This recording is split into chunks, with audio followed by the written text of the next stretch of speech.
মেধা তালিকায় 1, 2, 3 হয়েছে, তাদের নাম এখন ঘোষণা করা হবে। তোমরা ডান দিক থেকে এসে হুজুরদের কাছ থেকে পুরস্কার নিয়ে যাবে।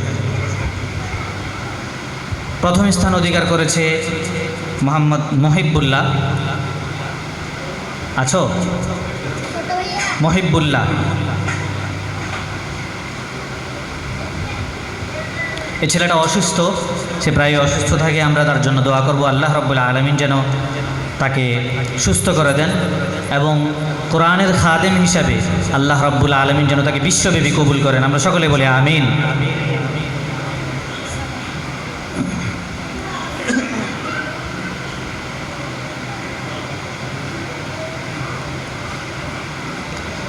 দ্বিতীয় স্থান অধিকার করেছে মোহাম্মদ রিদওয়ান।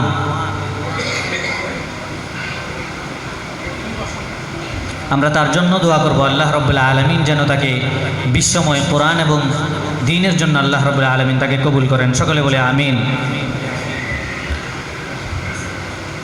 তৃতীয় স্থান অধিকার করেছে আহমদ।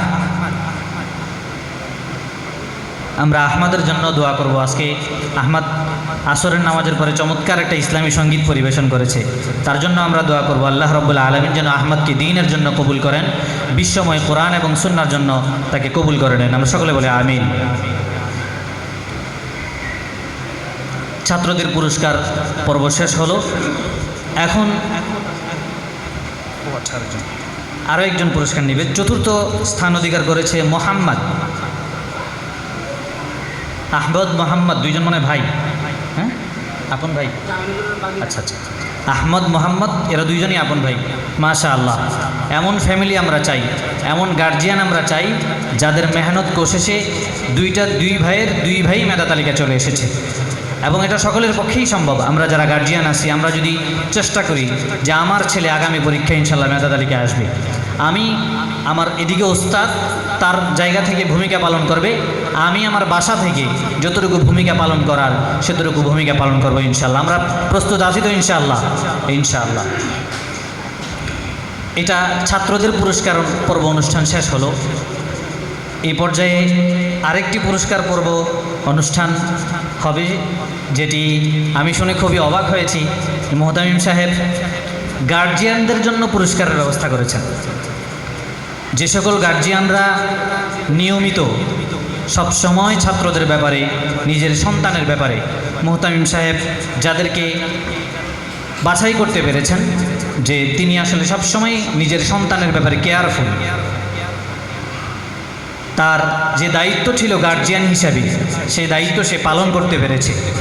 এমন 3 জন গার্জিয়ানকে, হয়তো আরও আছেন কিন্তু মোহতামিম সাহেবেরও তো আসলে সামর্থ্যের সীমাবদ্ধতা আছে, তো সেই দিক থেকে মোহতামিম সাহেব 5 জন গার্জিয়ানকে পুরস্কার দেওয়া হবে। আমি সম্মানিত গার্জিয়ানদেরকে ডান দিক থেকে কষ্ট করে এসে পুরস্কারগুলো নিয়ে যাওয়ার জন্য অনুরোধ করব। এখানে কোনো মেধা তালিকার ধারাবাহিকতা নেই, নামগুলোর ধারাবাহিকতা আছে। সর্বপ্রথম আসার জন্য বিনীত অনুরোধ করব জনাব মফিজুল ইসলাম সাহেব। আছেন? জনাব মফিজুল ইসলাম সাহেব।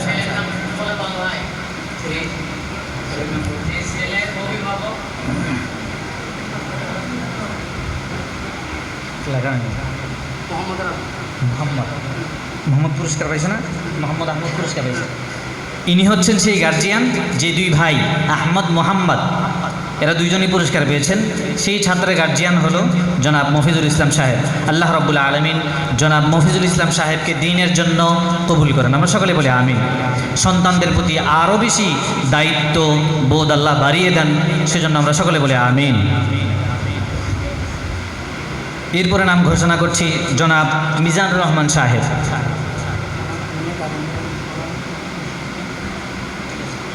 জনাব মিজানুর রহমান সাহেব আছেন?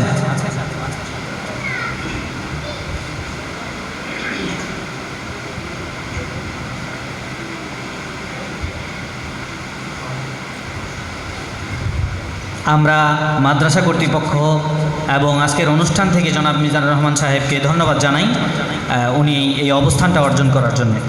এরপরে নাম ঘোষণা করছি জনাব জাহাঙ্গীর সাহেব। জনাব জাহাঙ্গীর সাহেব আছেন?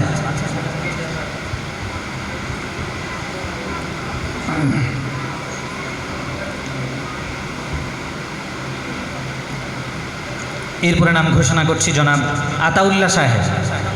আছেন?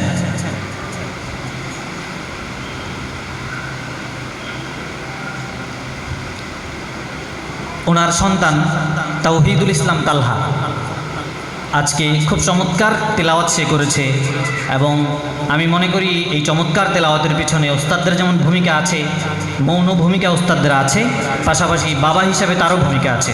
আল্লাহ রাব্বুল আলামিন আমাদের সবাইকে আরও বেশি সন্তান গঠনে আমাদেরকে ভূমিকা রাখার তৌফিক দান করুন। এই পর্যায়ে নাম ঘোষণা করছি জনাব আলমগীর সাহেব। আছেন? জনাব আলমগীর সাহেব।